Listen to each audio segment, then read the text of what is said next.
Bom dia a todos e a todas que estão nos assistindo.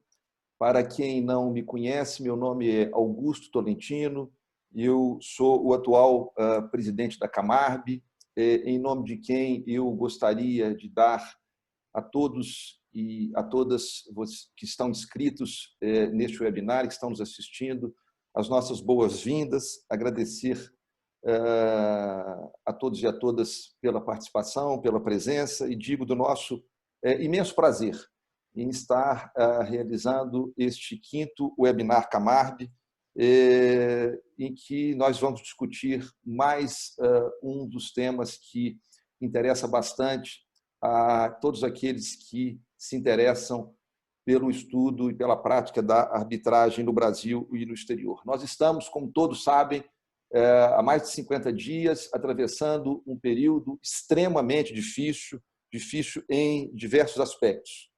E é preciso que nós tentemos passar por essa crise com serenidade, com confiança e, sobretudo, com muito otimismo. Mas é preciso também que, neste período, a gente tente se reinventar, né? E eu acho que os webinars, de alguma forma, embora não constituam propriamente uma novidade, são uma espécie de reinvenção.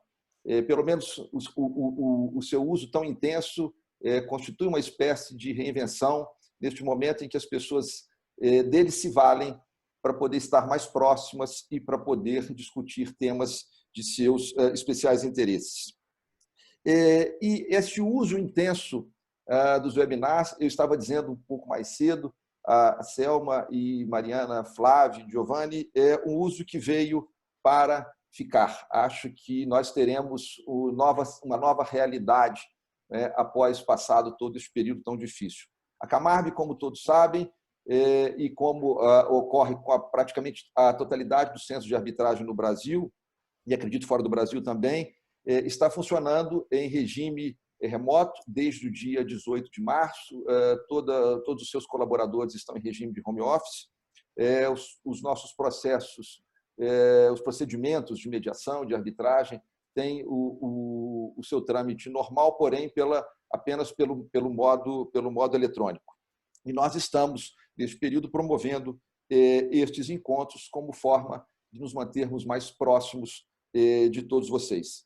Nesse sentido, nós vamos realizar hoje o nosso quinto webinar, dessa vez para falar sobre as medidas de emergência. E vamos tratar das medidas de emergência tanto no âmbito dos procedimentos arbitrais, quanto também no âmbito dos processos judiciais. E para tratar deste tema, nós estamos contando hoje com um time que eu posso dizer que é um time de craques. Os nossos palestrantes de hoje são colegas e amigos que dispensam apresentação, mas eu não poderia deixar de dizer que nós temos aqui hoje o professor Giovanni Bonato, que é professor associado da Faculdade de Direito de Paris-Nanterre, que é advogado em São Paulo, com grande atuação como árbitro. Temos o professor Flávio Archo, titular do Departamento de Direito Processual Civil da Universidade de São Paulo, advogado em São Paulo, árbitro.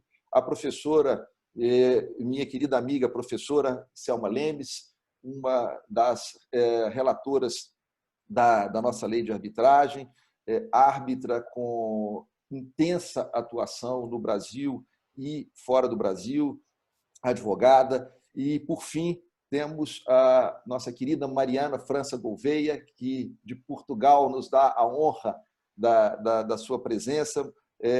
Mariana é diretora e professora da Nova School of Law em Lisboa, sócia de um dos mais prestigiados escritórios de Portugal, que é o PLMJ. Portanto, nós temos aí um time efetivamente de altíssimo nível.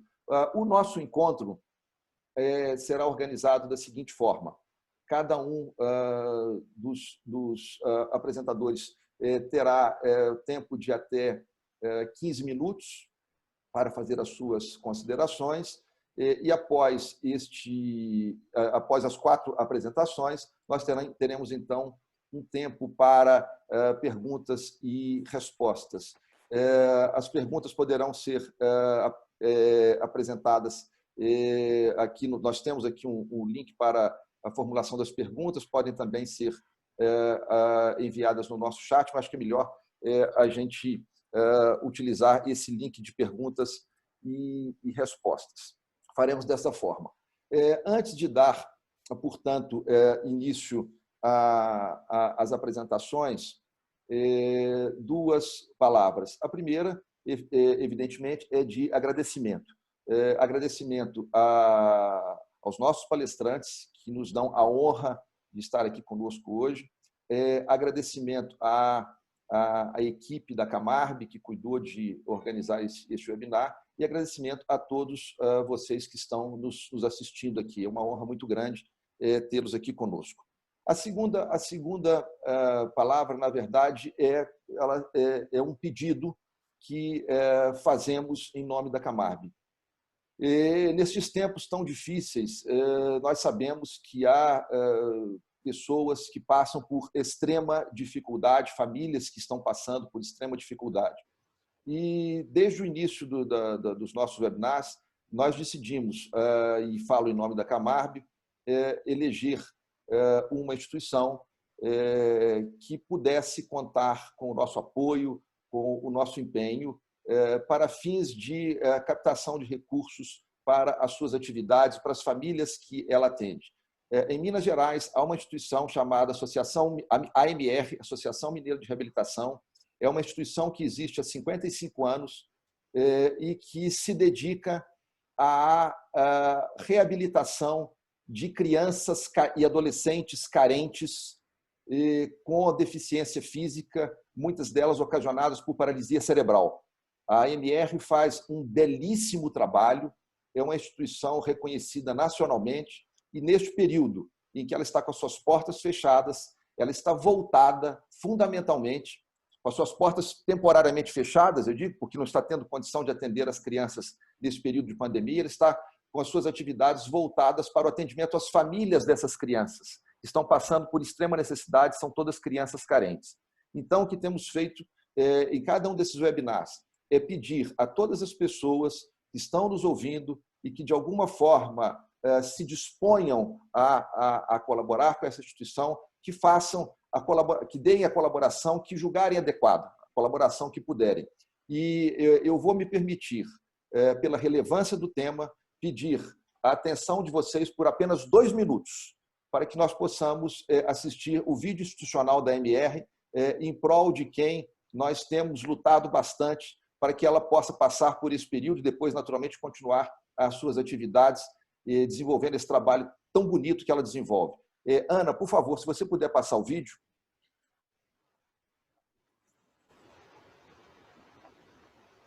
A AMR, Associação Mineira de Reabilitação, nasceu em 1964 com uma grande missão: reabilitar e apoiar crianças carentes com deficiência física. Uma história que se mistura com a de pessoas como Moisés. O Moisés começou seu tratamento com 8 meses e saiu aos 17, cheio de vida e de novas possibilidades. Atualmente, a AMR é responsável pelo tratamento de centenas de crianças e adolescentes com deficiência física, ocasionada por paralisia cerebral e outras síndromes. Uma instituição filantrópica sem fins lucrativos, reconhecida nacionalmente pela experiência na reabilitação física, neurológica e social de crianças e adolescentes com deficiência física. Um trabalho realizado com excelência por profissionais qualificados e uma estrutura completa. Vem com Moisés, ele vai te mostrar. A ortopedia detecta alterações esqueléticas e musculares. A fisioterapia avalia e trata as dificuldades motoras.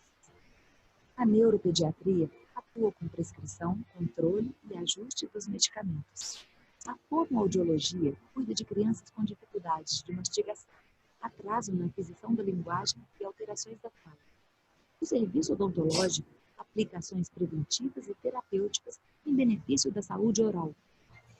A ANR também conta com profissionais da área de psicologia e especialistas em terapia ocupacional, garantindo maior independência e autonomia para os nossos pacientes. E não para por aí, não é mesmo, Moisés? Com a esporte terapia, a ANR promove atividades esportivas e socioinclusivas, estimulando as áreas psicomotora, cognitiva e social.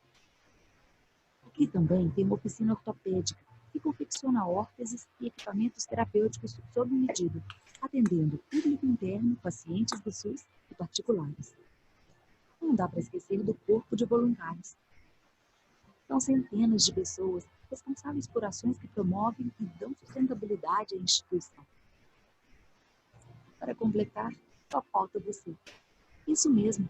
Afinal, são os apoiadores da ANR que nos ajudam a seguir assim, transformando a vida do Moisés e de muitas outras crianças e adolescentes. Doe e faça parte dessa história incrível. A ANR, Associação Mineira de Reabilitação. Bom, os dados para as doações estão no nosso chat, mas ao final também serão disponibilizados para todos. Portanto, sem mais delongas, eu passo com muito prazer a palavra para o professor Giovanni Bonato, que nos dará uma visão das medidas de emergência no Brasil e fora do Brasil, fazendo uma análise da sua utilização no direito comparado. Giovanni, por favor, a palavra é sua. Bom dia a todos.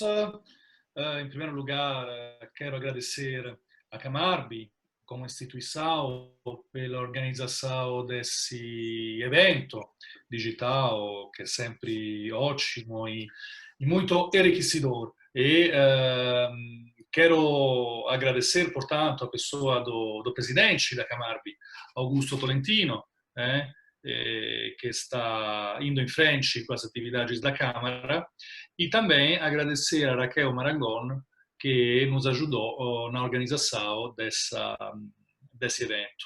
Cumprimento os colegas e amigos, o professor Fábio Yarchel, a doutora Selma Lemes, a doutora Mariana Gouveia, e, sem mais delongas, passo a expor a minha breve palestra, que será sobre... Eu farei uma introdução, um introito de direito comparado sobre o tema da tutela de urgência e arbitragem.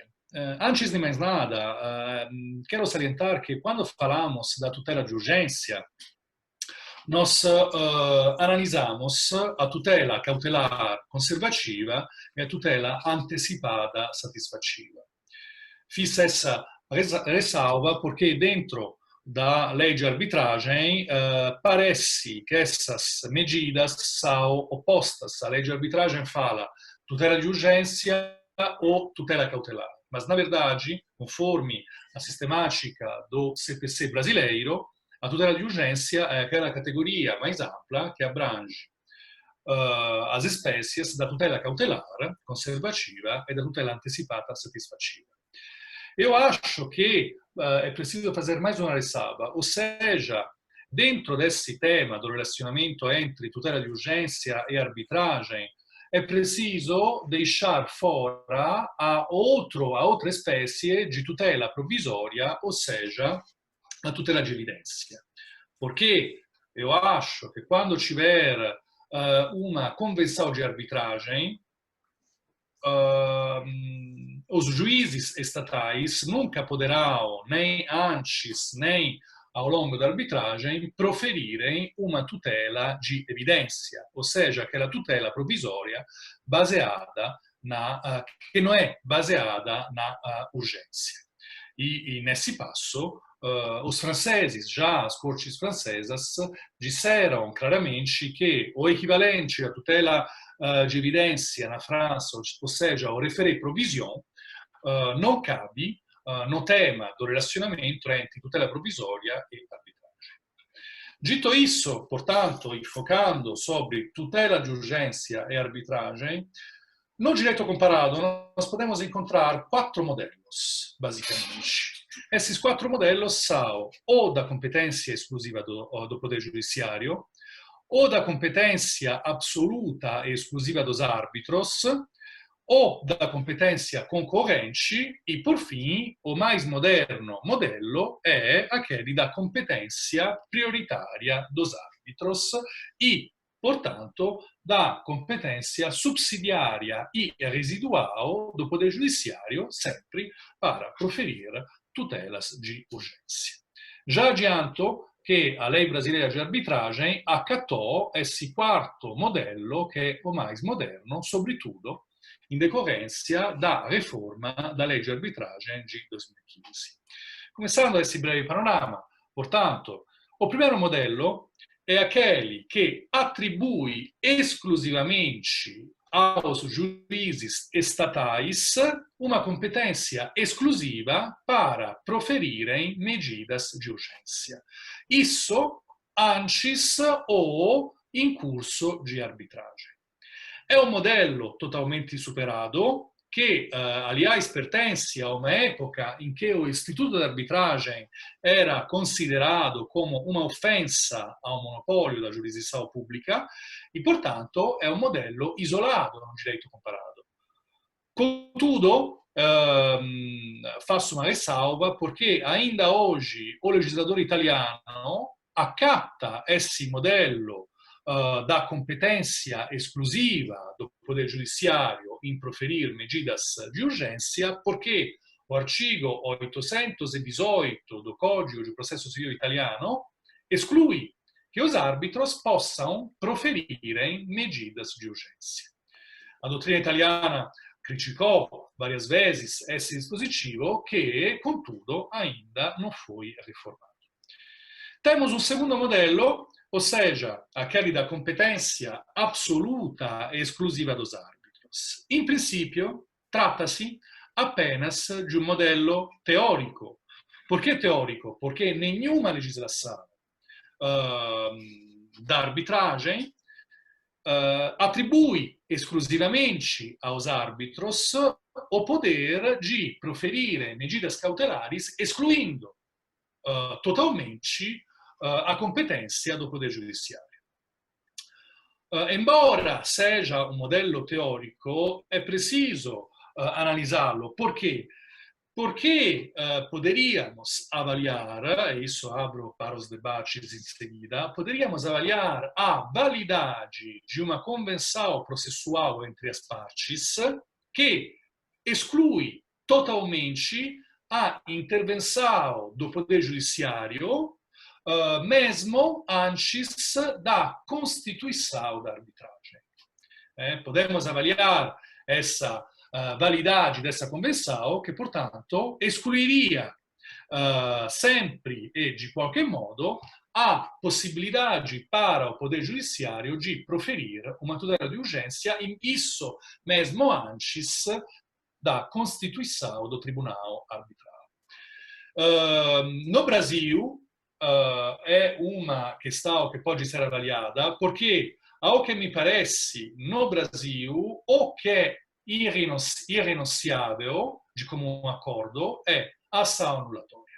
Ou seja, no sistema brasileiro, como até no sistema italiano, no sistema português, é apenas irrenunciável, previamente, a possibilidade de propor uma ação anulatória.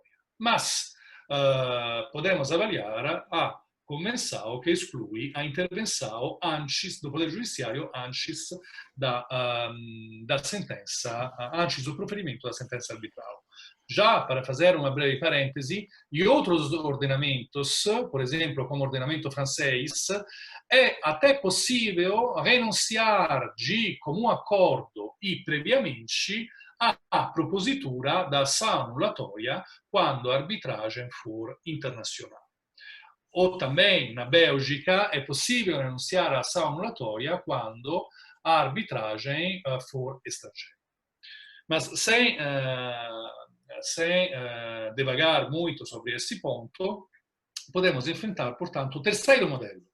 O terceiro modelo, que é aquele da competência concorrente, em que as partes podem livremente pleitear a concessão de uma medida de urgência tanto aos árbitros quanto aos juízes.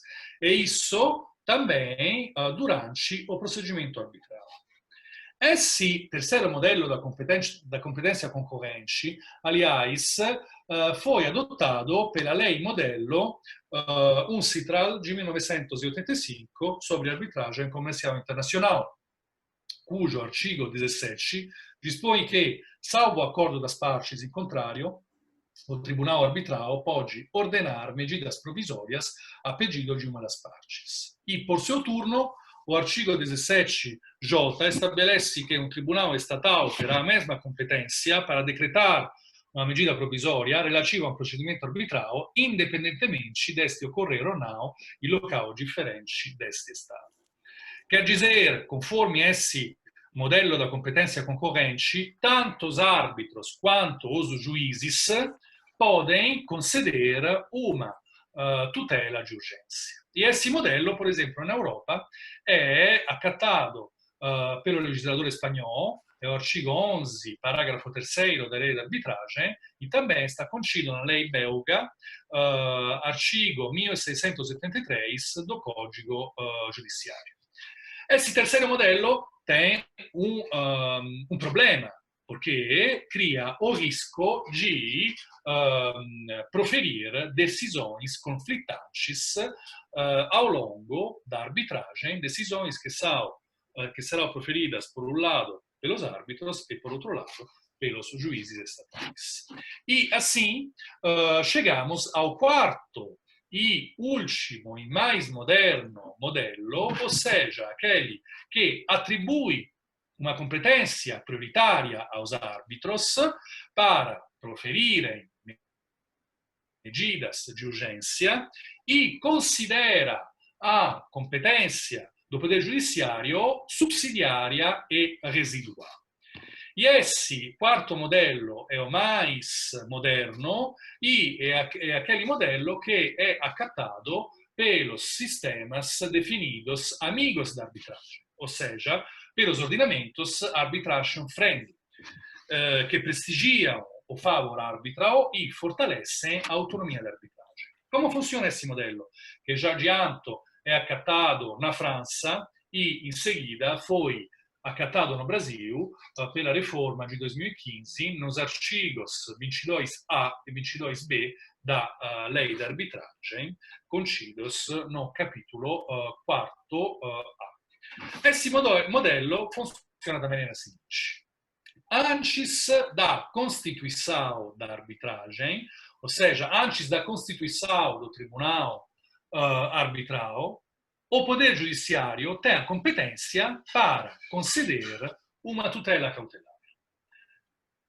Depois da constituição do Tribunal Arbitral, essa competência caberá apenas e exclusivamente aos árbitros. Portanto, a linha de demarcação para estabelecer a competência dos árbitros e a competência do Poder Judiciário é a constituição do Tribunal Arbitral.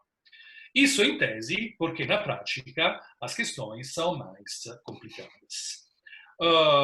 Apenas para lembrar alguns dispositivos nacionais, por exemplo, é o artigo 1449 e o artigo 1468 do Código de Processo Civil francês, que estabelecem essas regras, dando a competência do Poder Judiciário apenas antes da instituição da arbitragem e concedendo aos árbitros esse poder depois da constituição do tribunal.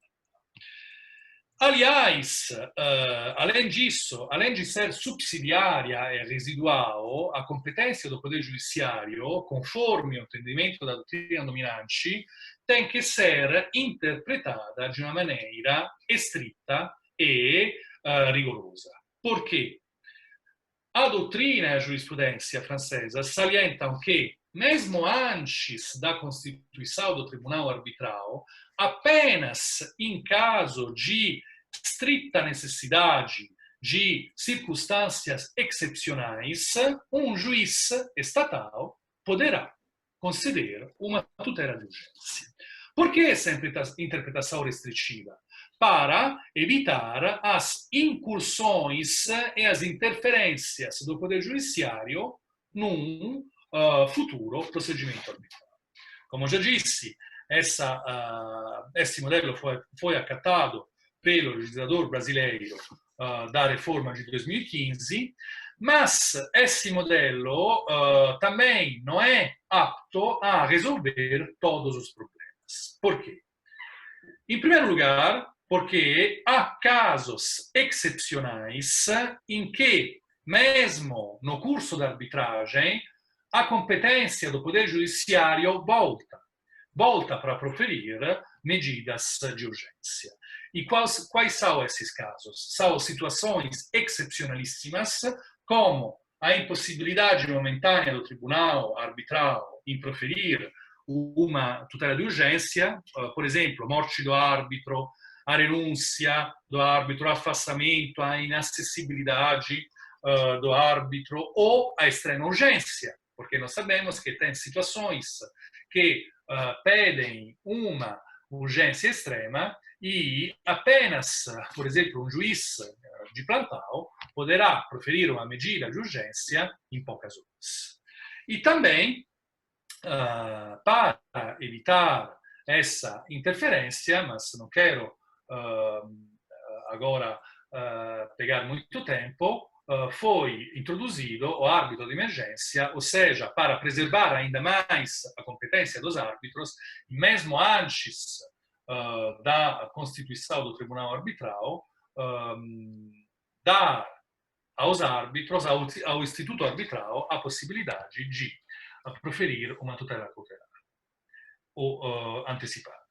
Para encerrar, eu acho que essa concorrência entre Poder Judiciário e árbitros em conceder tutelas de urgência, além das regras legislativas que constituem freio ao Poder Judiciário para fazer incursões no âmbito da arbitragem, é importante que os mesmos juízes estatais adotem uma atitude e para respeitar a autonomia da arbitragem e evitar incursões indevidas. E com isso encerro a minha exposição e passo a palavra aos colegas. Muito obrigado, Giovanni, pela excelente exposição, pela análise que você faz da concessão dos modelos de concessão de tutelas de urgência fora do Brasil, e aqui chamando, inclusive, a atenção para aqueles locais em que a competência é concorrente e os problemas que isso pode, eventualmente, trazer para os países que adotam este modelo. Eu passo, então, agora a palavra ao professor Flávio Archo para as suas considerações sobre as medidas emergenciais ou tutelas de urgência, como queira, no direito brasileiro. Por favor. Bem, muito brevemente, porque temos pouco tempo, né? Minha saudação a todos, Augusto, Selma, Mariana, Giovanni. Agradeço muitíssimo o convite que foi feito. É uma alegria, uma honra e uma extraordinária oportunidade de aprendizado. Parabenizo a Camarb pela iniciativa e, em particular, também por este complemento de iniciativa do apoio a esta instituição, a ANF, né? E, portanto, fica aqui também meus parabéns por conta disso.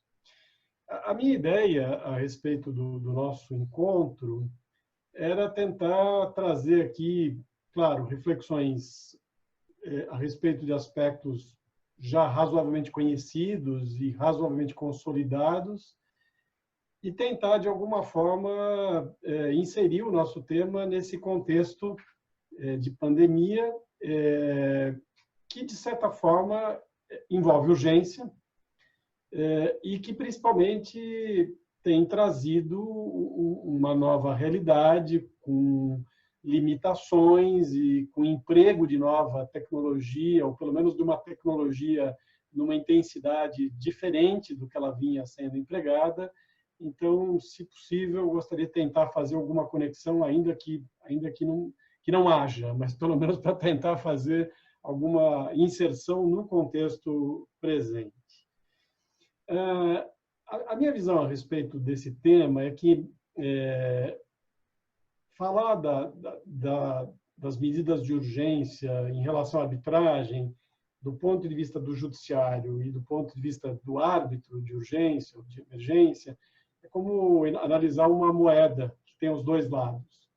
Quando você analisa o aspecto da intervenção estatal, você pensa na intervenção do árbitro. Quando você pensa na intervenção do árbitro, você pensa na intervenção estatal. E eu digo isso por quê? Porque no mundo perfeito, pelo menos a mim parece, toda a tutela jurisdicional, de urgência ou não, associada a um conflito regulado por cláusula compromissória, deveria estar em mão dos árbitros. No mundo perfeito é assim.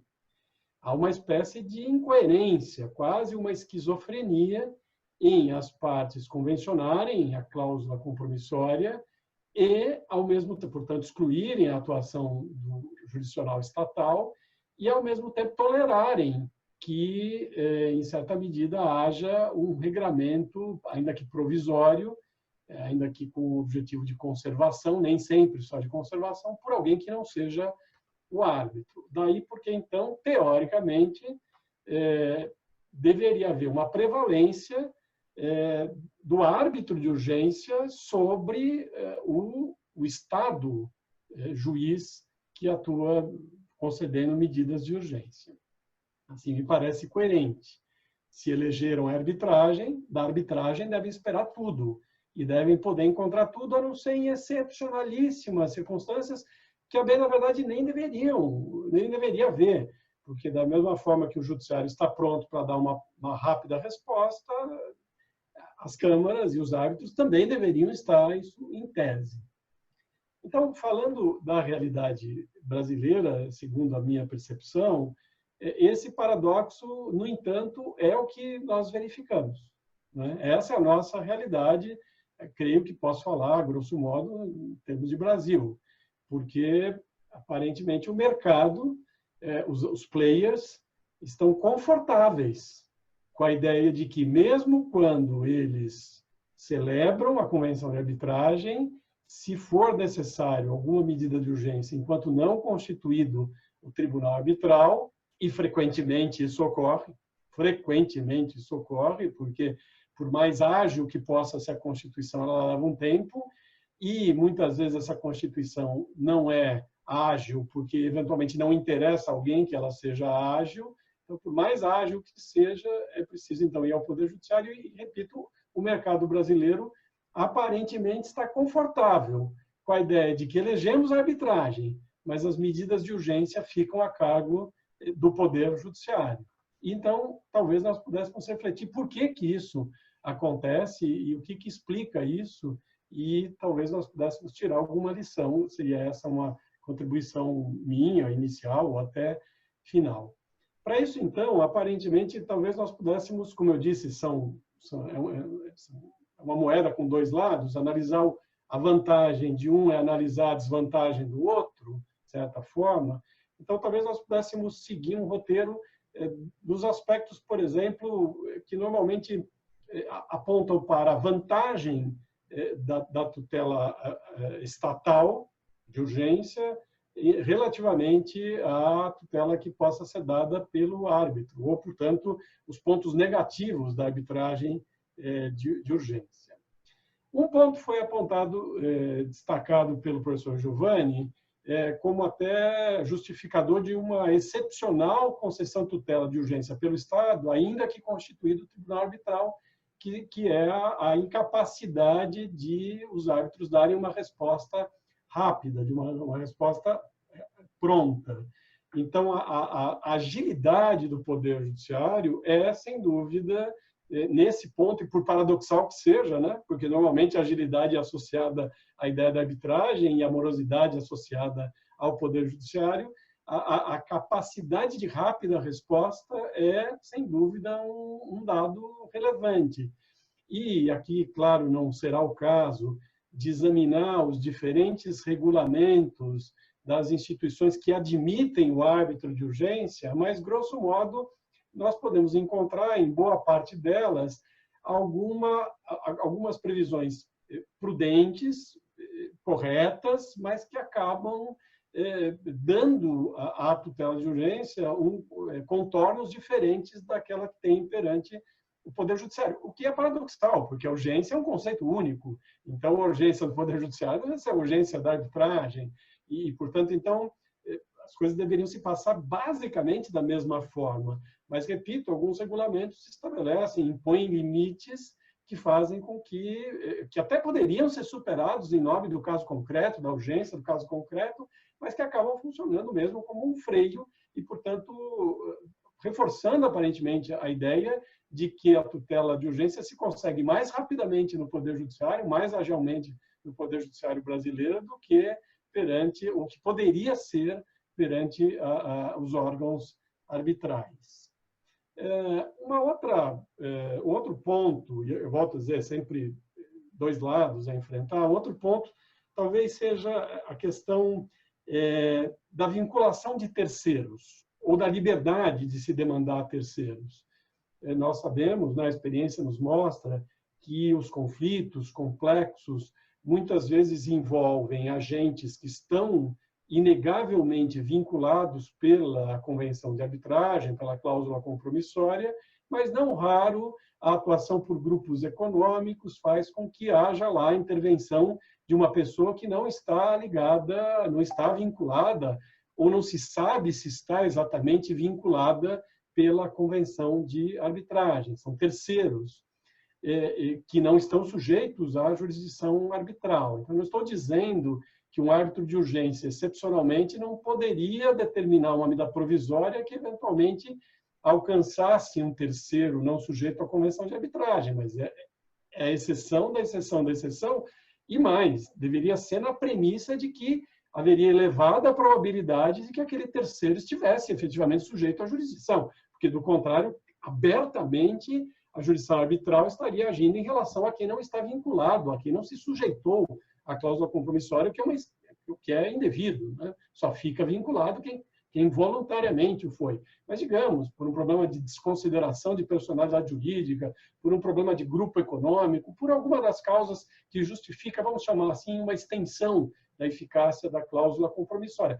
Ora, isso perante o Poder Judiciário fica relativizado, porque, na verdade, se vai ao Poder Judiciário, se pede a tutela de urgência em relação a quem inegavelmente está vinculado pela Convenção de Arbitragem e também, eventualmente, em relação a quem não está, dizendo-se, bom, depois se decide isso na arbitragem. Eu peço lá que na arbitragem seja a parte intimada e que, eventualmente, integre a arbitragem, e se ela se recusar, o que de pior vai acontecer é que vamos todos para o Poder Judiciário e, de qualquer modo, já estamos no Poder Judiciário e, portanto, a medida de urgência continuará valendo. Ao passo que, como eu disse, se nós vamos à arbitragem, na verdade, precisaria construir a ideia de que aquele terceiro não é um terceiro, e, portanto, então ele também existe elevadíssima probabilidade de que ele venha estar sujeito à jurisdição arbitral.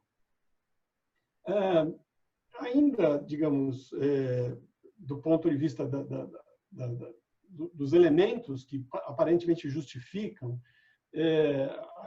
essa prevalência da tutela de urgência pedida no Poder Judiciário, talvez esteja aí também uma questão operacional, e associada à questão do tempo, porque indo-se diretamente ao Poder Judiciário, quer dizer, pula-se a fase do auxílio que o Poder Judiciário precise dar para a efetivação de medidas que o árbitro de urgência viesse a dar, e efetivação que encontrasse algum tipo de óbice, algum tipo de limite no fato de que o árbitro não tem a coerção material, embora possa determinar as providências, mas não pode executá-las. Então, também, na verdade, as coisas ficam operacionalmente mais simples.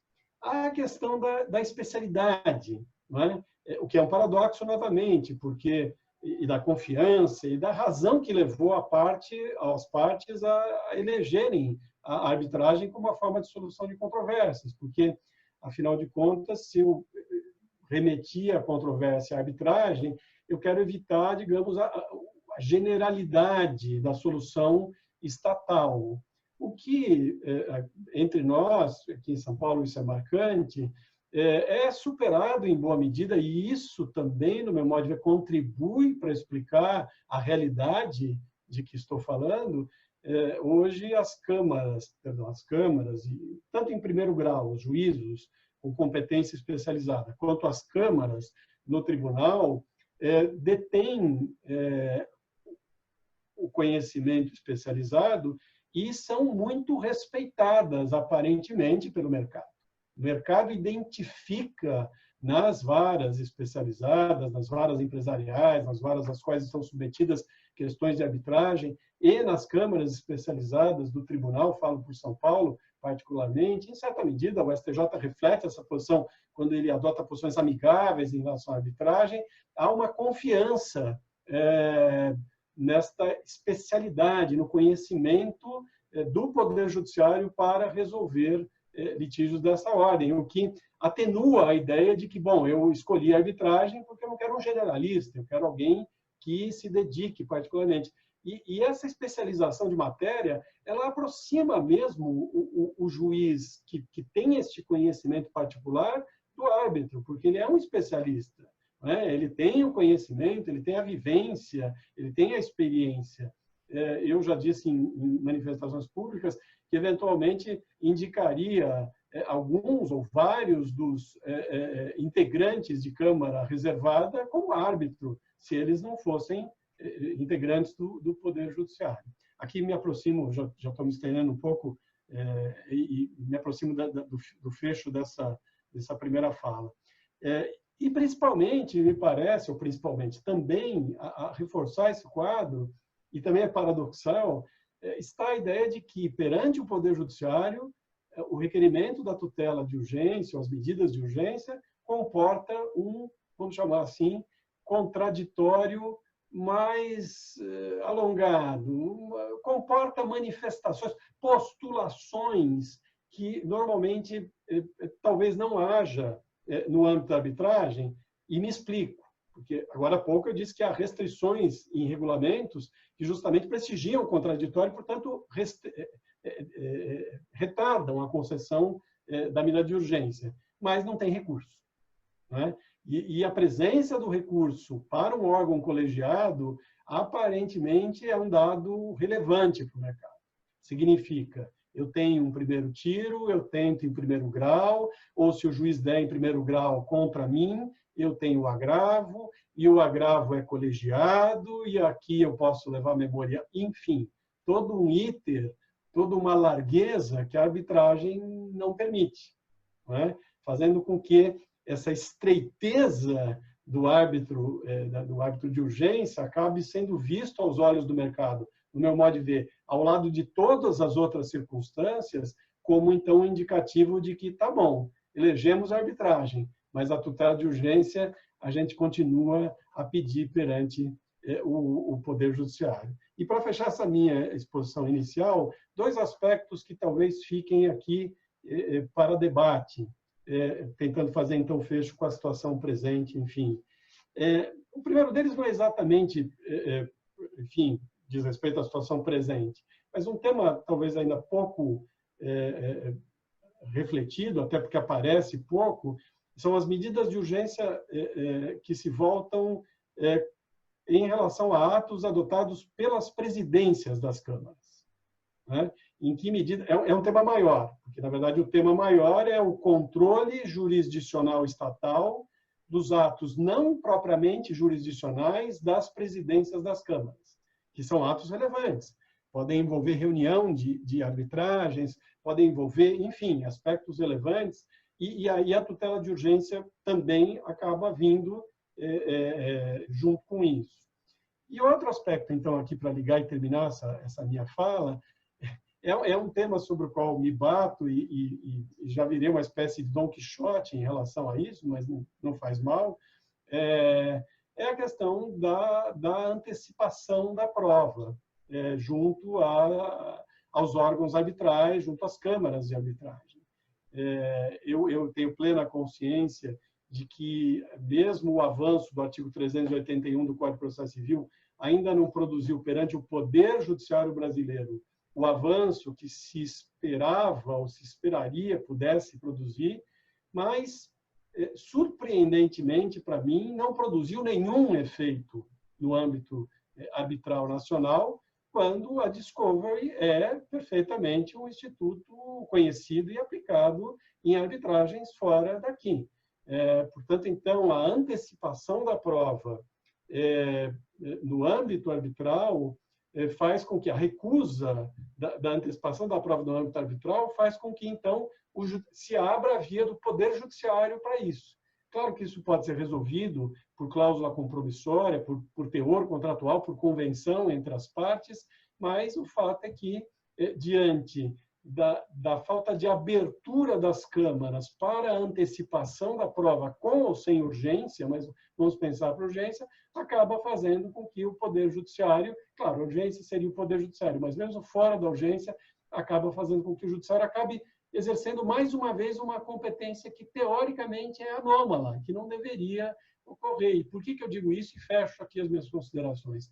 Porque num período em que, diante de todas as dificuldades, parece crescer o discurso da desjudicialização, que envolve a desjudicialização e a falta também, com projeções da arbitragem, num momento em que aparentemente cresce a ideia de que, se todos nós judicializarmos ou levarmos à arbitragem os conflitos, haverá uma espécie de caos.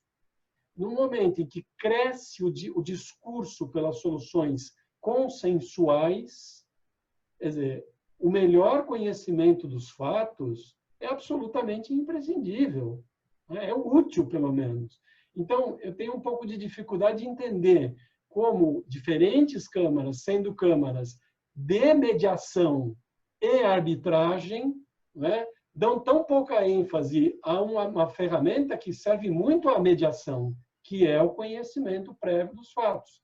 Quer dizer, qual é a repercussão que isso tem por conta do volume da arbitragem? Talvez seja uma reflexão a ser feita, mas o fato é que nós continuamos. E não é nem uma discussão que envolve a aplicação subsidiária do Código de Processo Civil. Nem preciso aplicar subsidiariamente o Código de Processo Civil, porque, na verdade, me parece que a ideia de se conhecer melhor os fatos está presente quer em relação à arbitragem, quer fora dela. Então, Augusto, desculpe se eu não controlei o tempo aqui, e então você me tira qualquer outra fala, corta a minha palavra, e estava aqui as considerações que eu gostaria de ter feito. Muito obrigado pelo convite, estou aqui à disposição. Muito obrigado, Flávio. Eu acho que, mais do que não cortar a eventual próxima fala sua, nós vamos querer estimulá-la. Você nos traz aqui, com a sua exposição, na verdade, nos traz duas boas provocações, entre todas as considerações que fez. Uma delas é a importância do árbitro de urgência ou de emergência no procedimento arbitral. Algumas câmaras, né, como nós sabemos, já adotam no seu regulamento, já tem essa previsão, mas o relevante da sua provocação é indagar em que medida esse ato de emergência poderá proferir uma decisão tão urgente ou tão emergente, né, quanto como o que a gente consegue muitas vezes no âmbito do Poder Judiciário.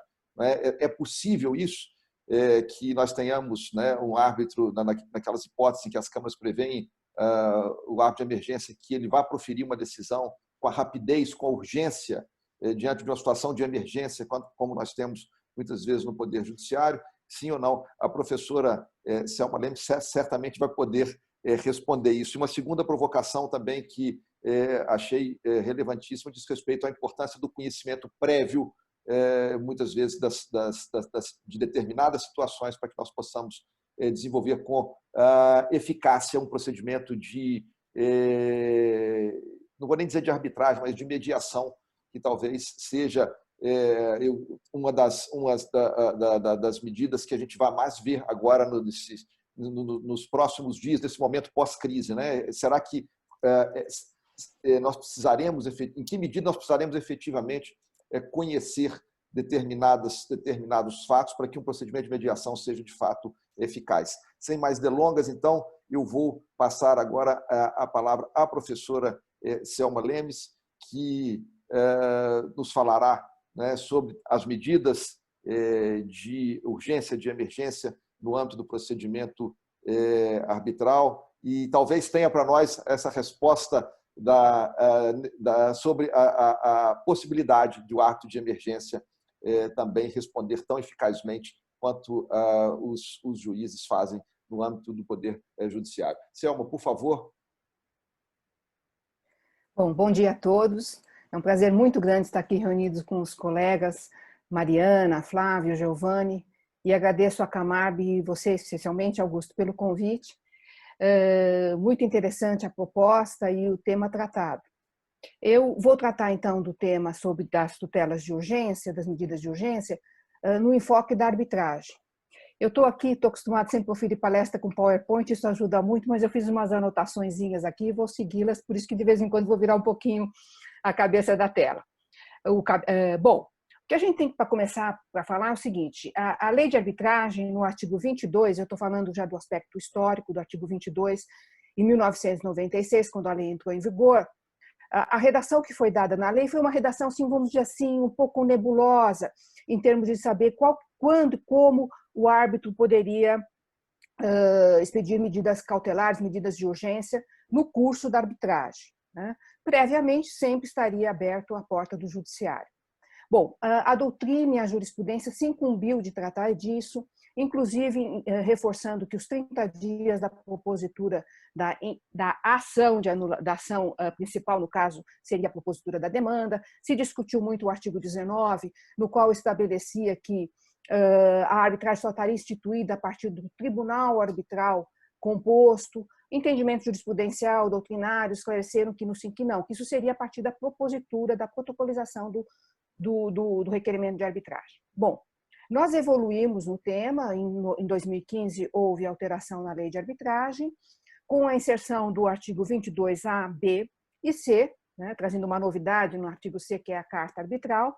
E o artigo, então, 22A e B trouxe que as partes poderão se valer do judiciário, né, previamente, ou do procedimento arbitral, no curso da arbitragem. Então, aqui nós temos a figura da medida cautelar pré-arbitral, dirigida ao judiciário, e também dirigida durante o curso da arbitragem. Poderia, se os árbitros não estivessem disponíveis, também se socorrer do judiciário, mas a lei trouxe que prevalece para a concessão de medidas de urgência, constituído o tribunal arbitral, o árbitro, o tribunal arbitral ou o árbitro único. Bom, neste momento eu vou fazer um pequeno parêntese para lembrar que a estrutura da lei de arbitragem, ela estabelece e dá prevalência à arbitragem institucional.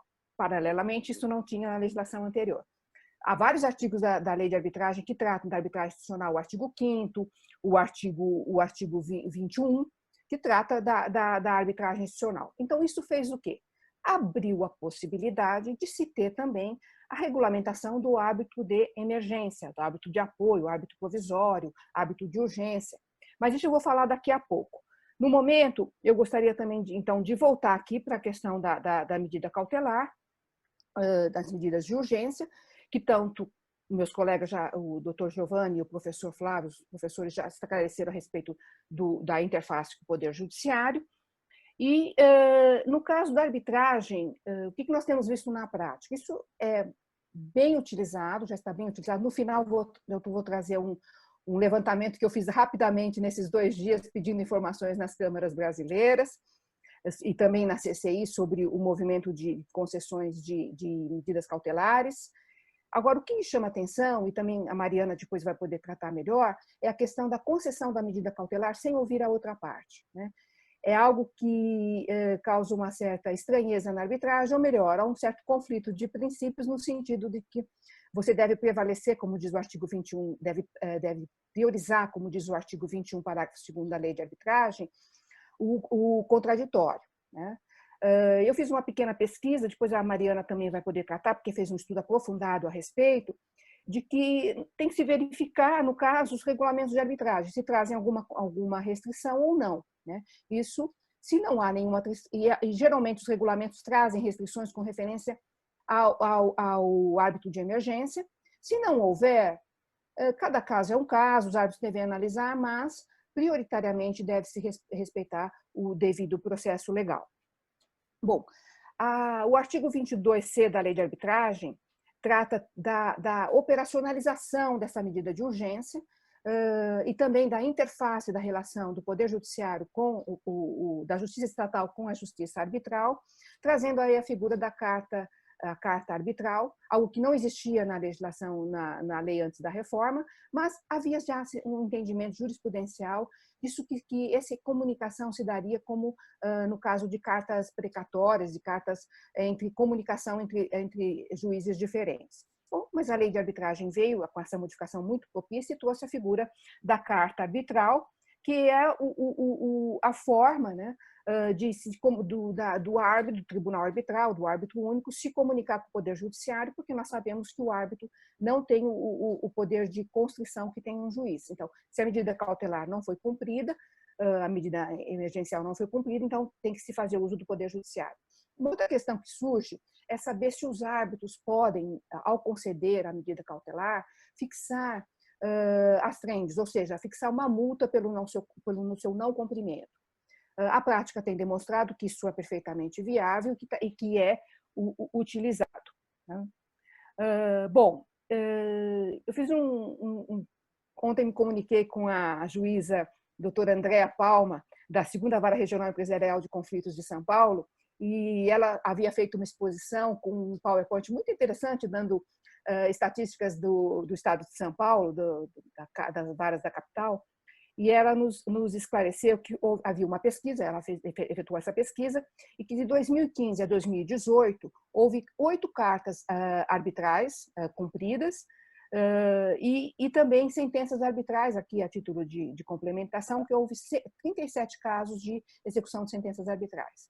Uma pesquisa que nós efetuamos alguns anos atrás, aliás, compulsando um artigo num livro, havia as estatísticas demonstravam que 70% do movimento dos pleitos de arbitragem nas varas empresariais diziam respeito a concessão de medidas prévias, cautelares prévias à arbitragem.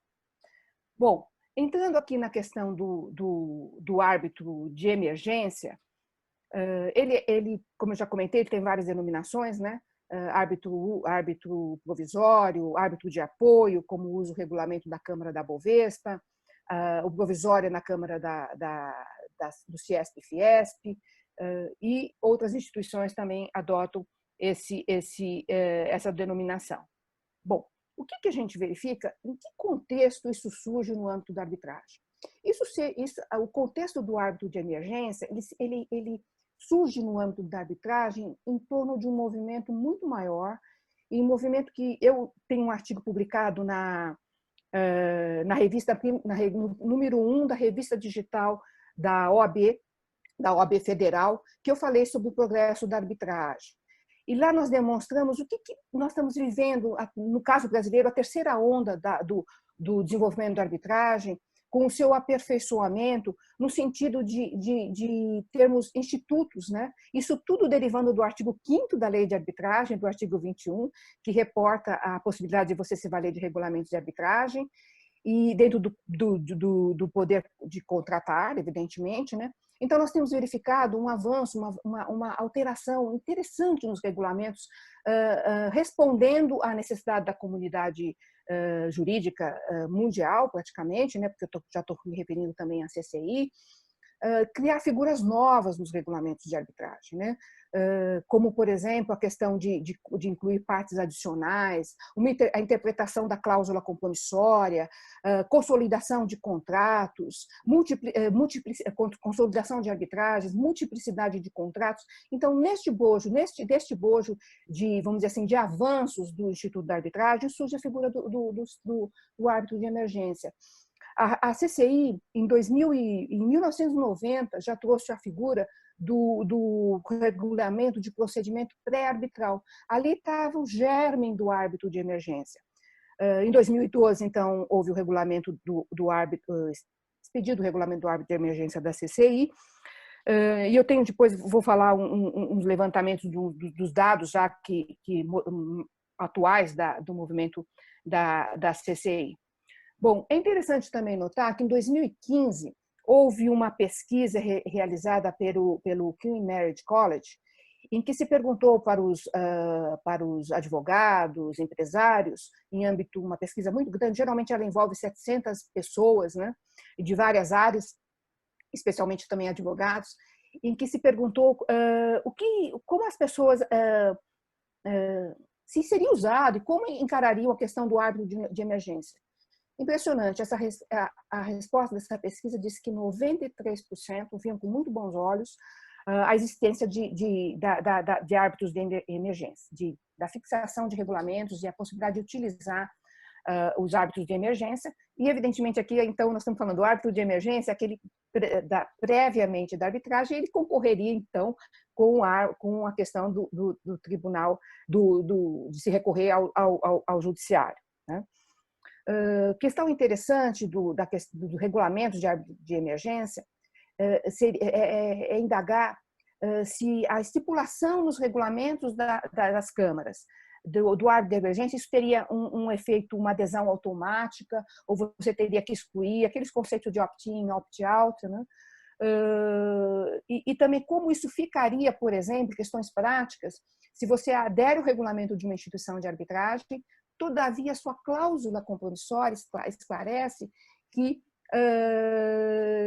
geralmente, é muito comum se ver isso em contratos, a cláusula compromissória estabelecer que, para as questões prévias à arbitragem, fica eleito o foro da comarca de tal lugar para as medidas de urgência, por exemplo. Então, como ficaria numa arbitragem, você se recorrer do regulamento de uma instituição eleita pelas partes, que tem a figura do árbitro de emergência, todavia há a exclusão na cláusula compromissória, se isso haveria possibilidade de se coadunar se haveria realmente um antagonismo, ou o que as partes poderiam estabelecer a respeito disso. Bom, foi já comentada a questão do prazo, né? A questão do prazo, realmente se verifica que você fazendo uso do judiciário, muitas vezes você terá uma decisão mais rápida. Mas nós não podemos desconsiderar que quando se vale exatamente de um árbitro de emergência, muitas vezes a questão técnica é muito importante, né? Então, com referência aos prazos, o que a gente verifica dos regulamentos é que eles dizem que as decisões, depois de indicado o árbitro único, ela deve ser proferida no máximo em 15 dias. Nós temos que levar também em consideração os custos, né, de um árbitro de emergência. Por exemplo, na CCI, o custo é em torno de 40 mil dólares, né? O árbitro de emergência, quase em todas as instituições, eu queria dizer que nós fizemos, o meu escritório fez um quadro comparativo entre a questão do árbitro de emergência e os regulamentos de arbitragem. E eu já os franqueei a Camarb, que vai também inseri-los neste webinar, para quem desejar consultar. No Brasil, então, as câmaras de arbitragem que têm o regulamento, algumas que têm o regulamento do árbitro de emergência, nós poderíamos citar, por exemplo, a Camarb. A Camarb, o valor das custas é de R$60 mil. No Ciesp e Fiesp, 80 mil. Na CCBC, 100 mil. Em todas elas, os prazos para proferir a sentença arbitral depois do árbitro único indicado, é de 10 a 15 dias.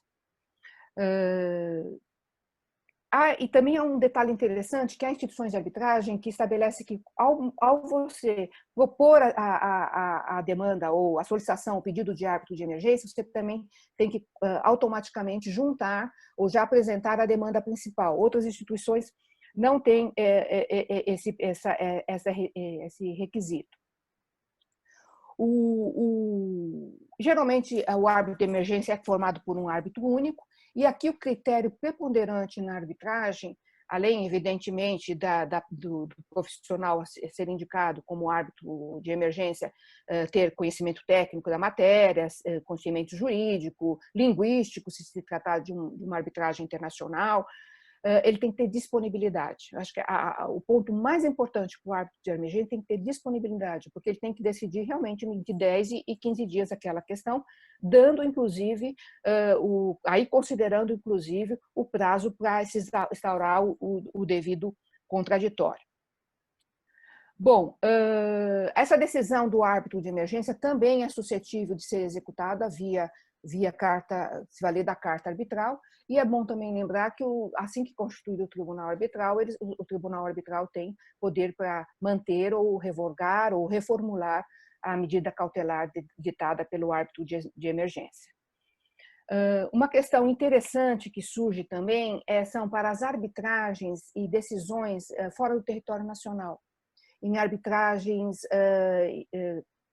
internacionais, que a sede da arbitragem é no exterior, e a figura do árbitro de emergência. Como isso seria cumprido no Brasil?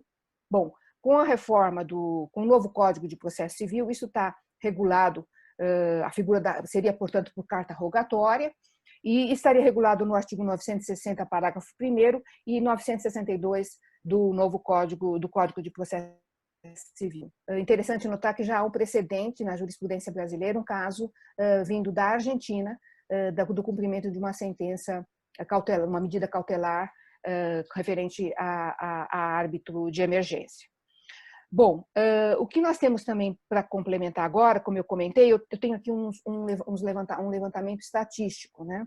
Então, por exemplo, na Camarb houve 11 casos de concessão de medidas cautelares, sendo que uma dessas concessões foi inaudita altera partes, ou seja, o tribunal arbitral ou árbitro, aqui no caso não é árbitro de emergência, é árbitro durante o curso da arbitragem. O tribunal não ouviu a outra parte, e eu não tenho a definição se isso é prévio ou no curso da arbitragem. Nós temos aqui, por exemplo, na Câmara de Arbitragem do CIESP-FIESP, no caso de árbitro de emergência, houve 3 casos de árbitro de emergência. Nesses casos, uma decisão foi concedida, o pleito foi concedido, e em outros 2 foram negados, e essas 3 medidas do árbitro de emergência, essas decisões foram referendadas pelo Tribunal Arbitral posteriormente. No caso do CBMA, o CBMA tem uma estrutura bem interessante, tem um regulamento de arbitragem, mas o CBMA, que tem sede no Rio de Janeiro, ele tem uma estrutura que ele serve como órgão recursal da Confederação Brasileira de Futebol, que existe uma Câmara Nacional de Resolução de Disputas, e o que for decidido, evidentemente nós estamos nos referindo à matéria de direito patrimonial disponível, levando em consideração que a Lei Pelé exclui algumas questões de serem resolvidas por arbitragem nesse sistema e que estão vinculadas ao CAS, ao Tribunal Arbitral que tem sede de esporte, que tem sede em Lausanne, na Suíça. Então, no que diz respeito às arbitragens envolvendo questões da Lei Pelé, né, de futebol, especificamente, a parte de direito contratual, há um precedente no CBMA, em que, como instância recursal, um árbitro único um árbitro de emergência aprecia a questão submetida à Câmara Nacional de Resolução de Disputas. E houve esse precedente ele foi resolvido em 15 dias, a decisão foi proferida em 15 dias, foi cumprida, e o período para nomeação do árbitro foi de 7 dias. Aqui um parênteses apenas para esclarecer, que nós estamos também vivendo, no momento, em face da própria necessidade, a possibilidade de se ter arbitragens especiais, né? No caso, por exemplo, acabamos de dizer essa arbitragem especial de esportes, e também, ainda em matéria de leis de referenda, a possibilidade de arbitragem na área tributária, e que nós denominamos de arbitragem especial tributária, porque essas arbitragens, muito provavelmente, terão um rito independente e separado da Lei 9.307. Bom, agora o movimento a questão da CCI, que também é muito importante, porque é um referencial para nós importante, é que o regulamento de árbitro de emergência ele surgiu em 2012 e essa informação é uma informação recente e que será publicada recentemente pelas estatísticas da CCI. Então, de 2012, eu estou falando em âmbito mundial, de 2012 a 2020, houve 126 casos julgados na CCI de árbitro de emergência. Em 2020, só em 2020, 9 novos casos foram propostos, e em 2019 houve 23 casos. No caso da CCI Brasil, nós tivemos aqui, de 2012 a 2020, nessas estatísticas internacionais, 3 casos foram brasileiros, né, porque também inclui os casos brasileiros, sendo que houve 3 ordens emitidas, 3 medidas de árbitro de emergência emitidas. 2 delas tratavam de empresas públicas e as decisões foram proferidas em um caso em 11 dias e nos outros 2 casos em 16 dias. Bom, então eram essas as considerações que eu tinha a fazer sobre a questão. Eu estou aberta aos debates e agradeço, reitero aqui o meu agradecimento de ter tido essa oportunidade de estar com todos vocês. Obrigada. Selma, muito obrigado. É sempre um prazer muito grande te ouvir.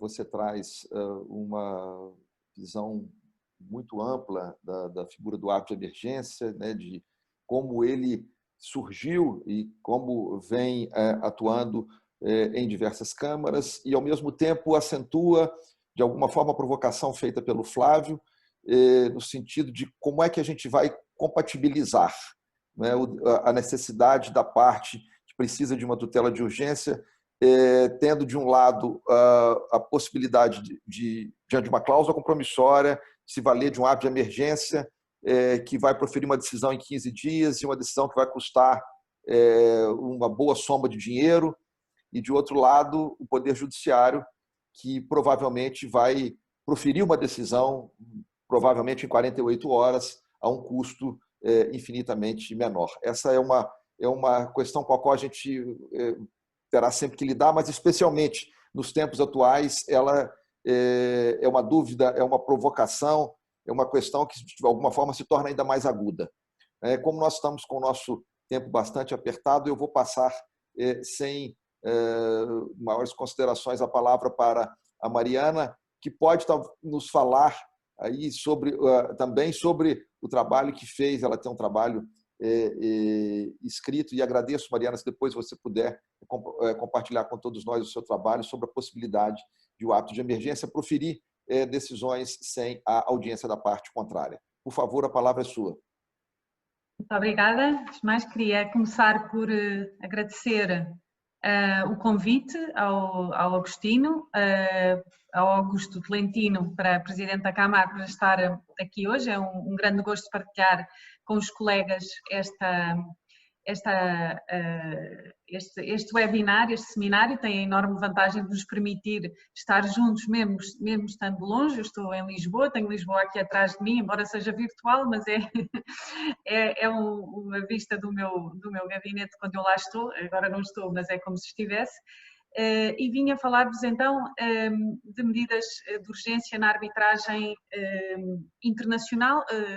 Há alguns temas que os meus anteriores colegas de painel já referiram. Eu vou dar aqui procurar dar um contexto internacional e complementar com alguma informação. Também vou tentar ser breve, porque sei que o tempo já está um bocadinho fora daquilo que nós talvez tínhamos pensado. Eu vou partilhar uma apresentação que fiz, que tem alguma informação relativamente a estes vários temas. Pedia só que confirmassem que estão a ver.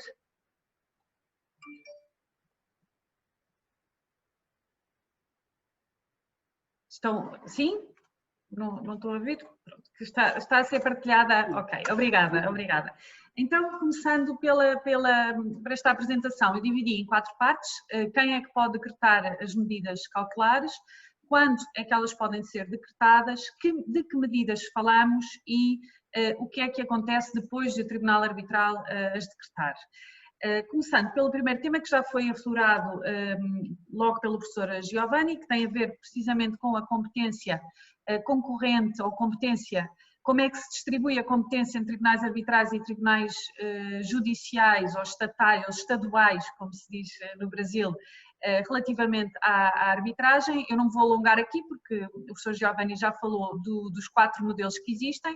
É verdade que os tribunais arbitrais, em termos internacionais, têm a regra, ou é reconhecido aos tribunais arbitrais a competência para decretar medidas cautelares. Isso resulta, desde logo, da lei modelo e de várias regras, da grande maioria das legislações nacionais e também dos regulamentos arbitrais. Eu tenho aqui o exemplo da regra da CAMARB e também do regulamento da CCI, que claramente estabelecem a competência dos tribunais arbitrais, a não ser, claro, que as partes a tenham afastado. E também a regra já agora do London Court of International Arbitration, portanto, trazendo aqui as regras dos centros internacionais mais conhecidos e mais utilizados na arbitragem internacional. Se é verdade que os tribunais arbitrais têm a regra, como eu digo, competência para decretar medidas cautelares, a verdade é que há depois os modelos que já foram referidos pelo professor Giovanni. Eu não pus aqui aquele quarto, porque ele, na verdade, não é, como aliás o professor Giovanni disse, é um modelo teórico. Nós temos situações em que a competência é exclusiva dos tribunais judiciais, e é o caso, para além da Itália que referiu, também da China e da Tailândia. Depois, a competência concorrente na maioria das jurisdições, e dentro da competência concorrente temos então alguns regimes que estabelecem a competência prioritária, por vezes leis nacionais, outras vezes regulamentos arbitrais. Aqui a regra do Código Italiano, do Código de Processo Civil Italiano, que já foi referido, e também a regra do Código de Processo Civil da República Popular da China, que limita a possibilidade dos tribunais arbitrais decretarem medidas cautelares. Apesar disto, a verdade é que nas regras, quer da Câmara de Milão, que é a Câmara italiana mais conhecida, quer várias instituições chinesas, prevêem árbitro de emergência, mas aqui também em função do direito aplicável. Portanto, se tivermos arbitragens com sede, apesar de serem arbitragens generalizadas em Milão, mas na Câmara de Milão, mas tiverem sede fora de Itália, isso é permitido pelas regras arbitrais. Relativamente agora ao segundo ponto, passando ao segundo ponto, que é o de saber quando é que podem ser decretadas, e nós aqui temos que fazer a distinção, que também já vários anteriores oradores fizeram, entre o momento anterior ao início do processo arbitral e o momento posterior ao processo arbitral. Porque antes do processo arbitral, como é evidente, não há tribunal arbitral, e essa é a grande questão, e foi uma questão desde sempre da arbitragem, que só muito mais recentemente foi resolvida através da figura do árbitro de emergência, mas o facto é que antes do início do processo arbitral há esta dificuldade de não haver tribunal arbitral. Como é que se pode obter, como é que as partes podem obter tutela cautelar? Ora, como é evidente, a resposta mais imediata é dos tribunais judiciais. Os tribunais judiciais poderem decretar providências cautelares em litígios em que há convenção de arbitragem, e as várias leis de arbitragem desde muito cedo foram dizendo que isto não era uma renúncia à convenção de arbitragem, não era uma violação da convenção de arbitragem, e a própria lei modelo prevê o decretamento de providências cautelares por tribunais judiciais. Também aqui o regulamento da CAMARB, a CCI, novamente, LCIA também com regras idênticas relativamente à possibilidade dos tribunais judiciais, antes do processo arbitral, poderem decretar medidas cautelares.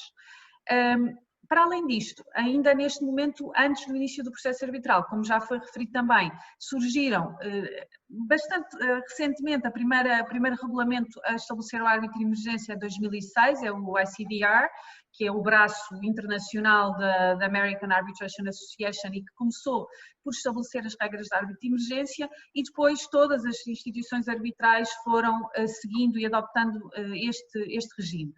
Também aqui a CAMARB mais recentemente, desde o ano passado, mas temos a CCI desde 2012, desde 2014 a LCIA, e as outras instituições, o ICDR, como eu estava a dizer, a Câmara de Estocolmo, a Câmara de Singapura, a Câmara de Hong Kong, também desde 2010, digamos assim, que houve aqui uma tendência enorme para consagrar os regimes de árbitro de emergência. E, portanto, atuam sempre antes do processo arbitral ou antes da constituição do tribunal arbitral. A partir do momento em que há tribunal arbitral, é esse que é atribuída a competência para decretar as medidas.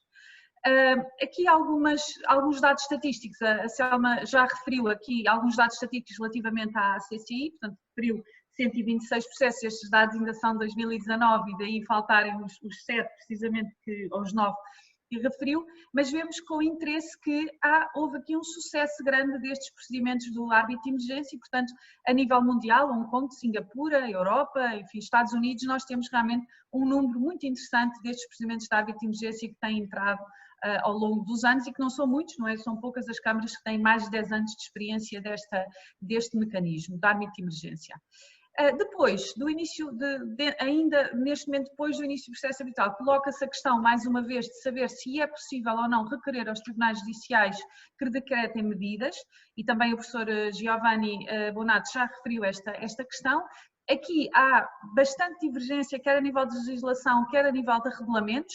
O regulamento da Camar, por exemplo, parece dar a indicação de que não é possível, depois de instaurar o Tribunal Arbitral ou de instalar o Tribunal Arbitral, requerer aos tribunais judiciais, e penso que a lei brasileira nesta nova versão também dá essa indicação. No caso, por exemplo, da CCI, existe um requisito, portanto, em circunstâncias apropriadas, no caso, por exemplo, da LCIA, refere-se mesmo apenas esta parte a negrito, apenas em exceções, em casos excepcionais e com autorização do Tribunal Arbitral, será permitida às partes requerer aos tribunais judiciais prudências cautelares depois de instalado o Tribunal Arbitral. Por exemplo, em Portugal a regra não é esta, a regra é concorrência sempre, antes, durante e depois, bem, depois do processo arbitral acabar não haverá, mas antes e durante o processo arbitral a concorrência é concorrente. E isto está previsto na lei portuguesa e está previsto também na grande maioria dos regulamentos arbitrais das câmaras portuguesas. Mas, enfim, tudo isto é discutível sobre variadíssimos pontos de vista, desde o ponto de vista da tutela judicial jurisdicional efetiva, até à questão da vinculatividade ou do respeito pela Convenção de Arbitragem pela vontade das partes, passando depois por questões pragmáticas de qual é o melhor modelo do ponto de vista das próprias partes e dos seus interesses. Tudo isto é fruto de enorme discussão e acho que é algo que ainda vamos conhecer evoluções ao longo dos tempos e da vida da arbitragem.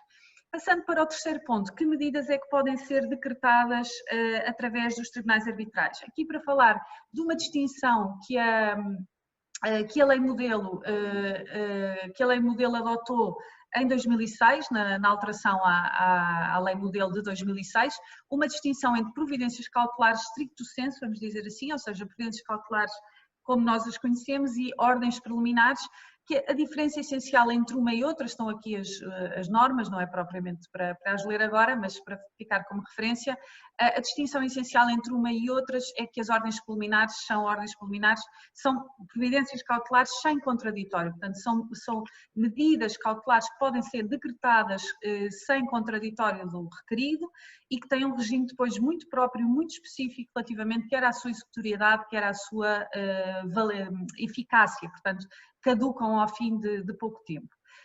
Este regime das ordens preliminares tem esta especial regra de que elas não são executáveis, portanto as ordens preliminares, que são, como eu disse, uma espécie de medidas cautelares sem contraditório, vinculam as partes, a lei modelo estabelece que estas ordens preliminares vinculam as partes, mas não podem ser objeto de execução. E, portanto, ou há cumprimento voluntário destas ordens preliminares, ou a parte requerente que conseguiu que o Tribunal as decretasse não tem forma de as executar coercivamente contra o requerido. As ordens preliminares que foram adotadas, então, como eu disse, em 2006, não existem em muitas legislações nacionais, até agora, pelo menos, e estas foram aquelas que foi possível identificar onde estão previstas ordens preliminares. Portugal adotou a formulação da lei modelo de forma quase ipsis verbis, Hong Kong, Singapura, África do Sul, Argentina, mas a maioria dos países, pelo menos, ainda não prevê. Não sei se por opção ou se porque ainda não chegou o momento de fazer a revisão da lei de arbitragem respectiva, ainda não prevê esta possibilidade. Sobre medidas ex parte, eu já fui várias vezes referida sobre este ponto, porque é um facto que eu fiz aqui um estudo sobre esta matéria, sobre a admissibilidade ou não admissibilidade de os tribunais arbitrais decretarem medidas sem contraditório. Tenho aqui uma regra do regulamento suíço, mas antes disso deixem-me só já agora dizer que esse estudo que eu fiz está publicado na revista de arbitragem e mediação publicada no Brasil, neste número, portanto o número 14, agora não vos vou amassar com isto, mas é este artigo que aqui está sobre evidências cautelares sem contraditório decretadas pelo Tribunal Arbitral, portanto, posso enviar o artigo, mas já fica aqui a referência onde o artigo está publicado.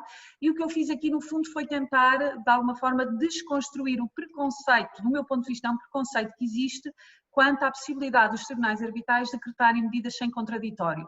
Eu defendo, neste estudo, que não há nada do ponto de vista de princípios, seja de contraditório, seja de igualdade, seja de acesso à justiça, que impeça os tribunais arbitrais de decretarem medidas sem contraditório, porque, no fundo, é isso também que podem fazer os tribunais judiciais. Portanto, os tribunais judiciais também podem derrogar o contraditório em determinadas situações. Isso é, aliás, essencial, é considerado como essencial para garantir o princípio da tutela jurisdicional efetiva.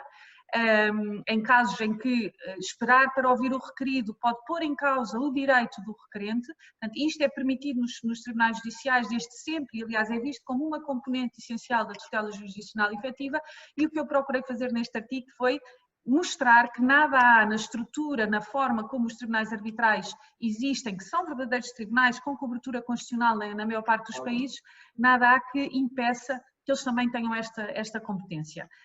Mas é um estudo, de alguma forma, de desconstrução, porque há, volto a dizer, quase um preconceito na doutrina internacional relativamente a esta possibilidade e, como a Selma disse, a maioria dos regulamentos arbitrais e a maioria das leis nacionais ou não se pronuncia sobre isto ou impede que sejam decretadas medidas sem notificação. E, por exemplo, o regulamento do árbitro de emergência da CCI expressamente diz que o árbitro de emergência e a própria CCI têm que notificar imediatamente a parte requerida do pedido de decretamento, e nessa medida não é possível proferir uma medida de emergência sem audição da parte contrária. A verdade é que a prática tem mostrado que isto não é bem assim. Há árbitros de emergência que ainda antes da parte contrária se pronunciar, não é antes de ser notificada, mas ainda antes de se pronunciar, emitem ordens de certo tipo de ordens, designadamente ordens, por exemplo, de não pagamento de garantias bancárias. Isso já há nota na CCI de que isto verifica, mas não deixa de ser algo que é difícil de compatibilizar com o regulamento. E, portanto, há aqui ainda também, como há pouco, ainda há aqui muita matéria para discussão e muita matéria para evolução do ponto de vista dos regulamentos e da parte quer teórica, quer prática da arbitragem. Mas deixo, enfim, esta discussão para depois, porque é uma discussão bastante mais complexa. Relativamente ainda às medidas que podem ser decretadas, há alguns dados estatísticos, sem querer maçar muito, relativamente ao tipo de medidas e ao tempo que demorou as medidas a serem decretadas. Muito rápido, como vêem, não é? A grande maioria dos casos são resolvidos no mês, embora esteja previsto que seja 15 dias, é possível haver aqui algum adiamento, mas casos bastante com a tutela de emergência a funcionar. Também aqui algum exemplo de medidas que são decretadas, tipo de medidas que são decretadas por árbitro de emergência, e que deixo aqui também para informação. Não temos tempo agora para digerir isto, mas é informação também relevante. O último ponto da minha intervenção é relativamente ao momento posterior ao decretamento das medidas, portanto, execução das medidas cautelares, e aqui para dizer que os estudos revelam que a maioria das partes cumpre com medidas de emergência. Os inquéritos que são feitos dizem que só numa muito baixa percentagem de casos é que não há cumprimento voluntário das medidas decretadas por tribunal arbitral. No entanto, ainda assim há alguns e é necessário saber como é que elas são executadas.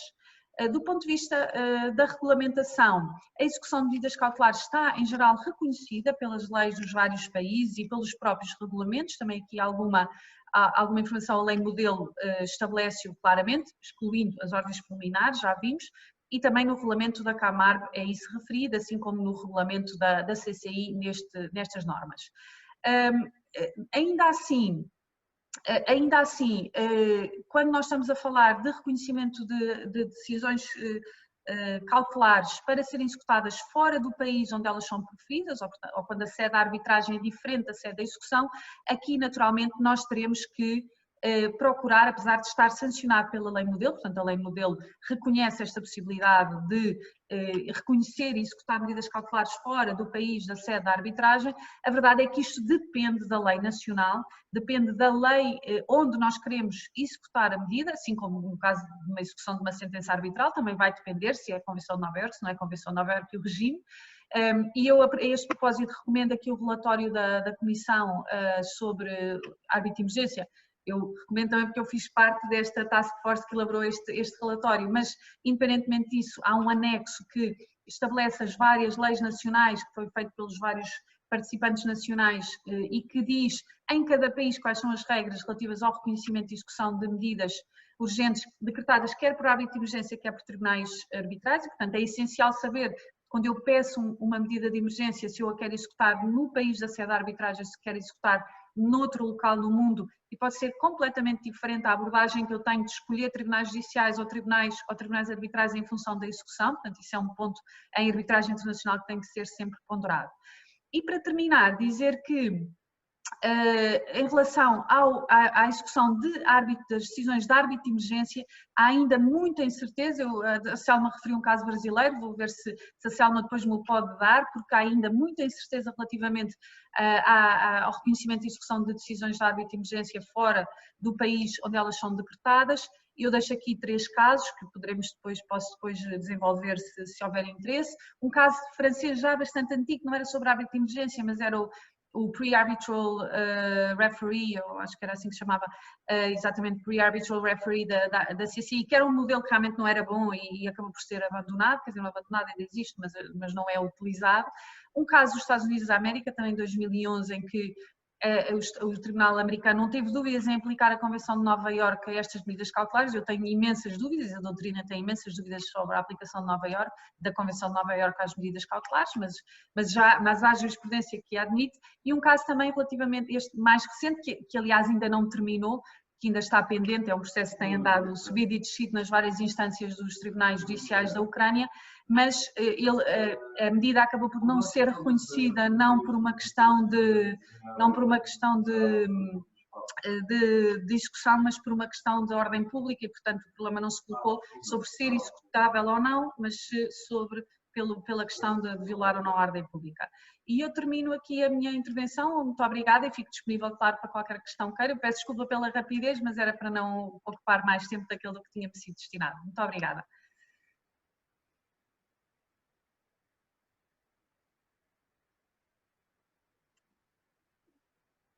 Muito obrigado, Mariana, pelas suas considerações. Ouvi-la falar com este sotaque tão encantador nos faz matar um pouco a saudade que eu tenho certeza todos nós estamos sentindo de Lisboa e de Portugal como um todo. Ainda hoje pela manhã eu dizia à minha mulher que estou com uma passagem comprada para Portugal, para o evento de Coimbra em outubro, que gostaria muito de ir, de poder ir. E ela brincou comigo: mas você acha que vai dar? Eu falei: me deixe sonhar pelo menos. Enfim, você nos trouxe uma abordagem muito boa das medidas de emergência conseguidas no âmbito da arbitragem, do ambiente da arbitragem internacional, que era exatamente o que nós estávamos precisando ouvir. Nós estamos com o nosso tempo praticamente esgotado e não teremos, infelizmente, espaço para os debates em torno das questões que foram aqui colocadas. Eu apenas gostaria de colocar uma questão que eu pediria à professora Selma que comentasse, e talvez de tudo que tenha sido dito aqui seja um dos pontos que mais despertou, digamos assim, a nossa inquietação. Ela diz respeito à rapidez com que podem vir a ser proferidas medidas de emergência no âmbito de um procedimento arbitral.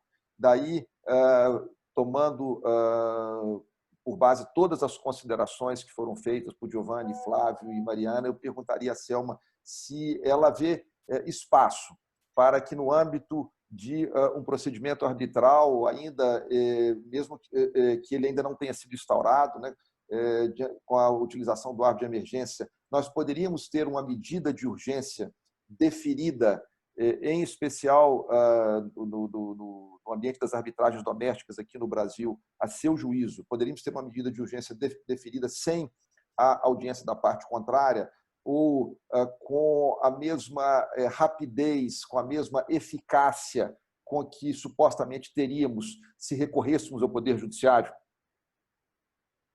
Bom, muito obrigada, Augusto, pela pergunta. A pergunta realmente é uma pergunta instigante e de difícil solução. Eu vou dar, de certa forma, o meu sentimento a respeito dessa pergunta. Me parece que, dentro de todo o conceito de consentimento que existe na arbitragem, e também que ele é, vamos dizer assim, respaldado, não é? Porque dentro da lei de arbitragem nós temos dois núcleos de regulamentação, o núcleo duro e o núcleo flexível. O núcleo duro é aquele que diz respeito ao devido processo legal. Então, eu vejo com muita dificuldade, né, de aceitar uma decisão de um árbitro de emergência sem ouvir a outra parte, porque entendo que nem que seja por 24, 48 horas, mas tem que se ouvir a outra parte. Eu acho que isso, para mim, é uma espada de Damocles sobre a cabeça do árbitro de emergência, porque é uma responsabilidade muito grande sem ouvir, deitar uma medida de urgência sem ouvir a outra parte. Eu tenho para mim que o adequado é, sim, conceder prazo para a outra parte. Agora, com referência ao tempo, realmente, nós estamos falando aqui de 10, 15 dias. A CCI diz que o procedimento inteiro tem que ter sido resolvido em 45 dias. Muitas vezes, você tem questões muito técnicas que vai ser difícil para um juiz resolver. E o árbitro de emergência teria mais condições em razão da sua especialidade. Então, por isso que eu penso que a questão do prazo é relativo. Evidentemente que não resta dúvida que se você se socorrer do Poder Judiciário, essa decisão será mais rápida, né? Mas aqui se leva em consideração vários outros fatores, então me parece que o árbitro de emergência ainda cada caso é um caso, né? É uma possibilidade muito oportuna que nós tenhamos essa porta aberta. E, evidentemente, que nunca estará fechado o Poder Judiciário, como na questão das concessões de cautelares pré-arbitrais. Essa é a minha opinião. Muito obrigado, Selma. Eu indago a Giovanni, Mariana e Flávio, se teriam algum comentário a fazer sobre este tema, antes que nós passemos para o encerramento do nosso encontro. Bom, neste caso, me cumpre agora, mais uma vez, e com muito gosto, agradecer a participação de todos vocês, palestrantes, que nos honraram com as suas considerações, com a sua presença. Para a Camarb é motivo de grande satisfação tê-los conosco, tê-los tido conosco nesta manhã, professora Selma Lemes, Mariana França Gouveia, professor Flávio Acho, professor Giovanni Bonato, muitíssimo obrigado pela participação de todos, pela gentileza de terem aceitado o nosso convite, pela disponibilidade. Quero agradecer a toda a nossa audiência. Nós tivemos um público constante durante todo este período de 1h40 e um agradecimento especial à nossa equipe na Camarb, que vem trabalhando todos os dias para manter a nossa Câmara ativa, operosa, e vem se dedicando de modo muito especial à organização desses webinars, que pelo que eu estou vendo, tem sido, sem falsa modéstia, um grande sucesso. Então, muito obrigado a vocês também. Tenham todos um bom dia e um bom fim de semana. Muito obrigado. Obrigada. Tchau, tchau. Um abraço a todos. Obrigada, adeus. Obrigada.